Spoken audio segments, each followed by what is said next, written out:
अगले लेक्चर में हम बात करेंगे बुद्धि के सिद्धांत की, थ्योरीज ऑफ इंटेलिजेंस।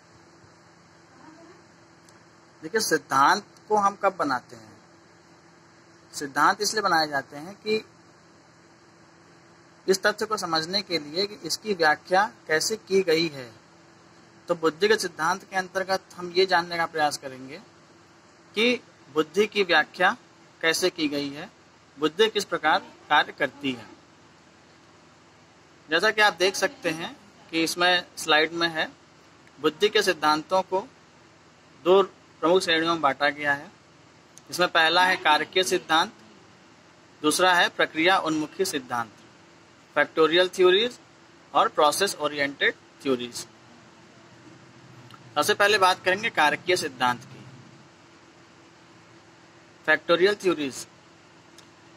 इस श्रेणी में जो मनोवैज्ञानिक थे उनका मत था कि उन्होंने बुद्धि का अध्ययन कुछ कारकों के रूप में किया है और इन कारकों को मिला करके बुद्धि की व्याख्या की। इस श्रेणी में मनोवैज्ञानिकों का दो समूह था, जिसमें पहला पिंडक कहलाता है, दूसरा विभाजक कहलाता है।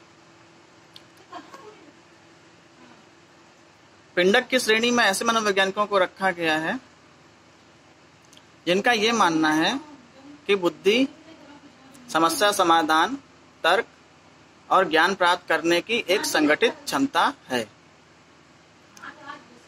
स्पीयरमैन जो है वो पिंडक समूह के प्रमुख मनोवैज्ञानिक थे। इसके बाद बात आती विभाजक समूह। विभाजक समूह में ये माना जाता है,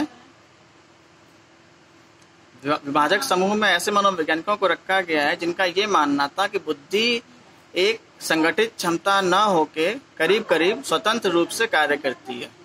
अर्थात समस्या समाधान करने की क्षमता स्वतंत्र होती है, तर्क करने की क्षमता स्वतंत्र होती है, उसी प्रकार ज्ञान प्राप्त करने की क्षमता भी स्वतंत्र होती है, परंतु बुद्धि इन सभी स्वतंत्र क्रियाशीलों का योग होता है।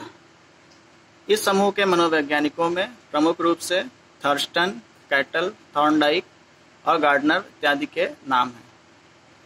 नीचे कुछ थ्योरीज दी हुई हैं जो बुद्धि के प्रमुख सिद्धांत हैं, जिसकी व्याख्या हम अगले लेक्चर में पुनः करेंगे।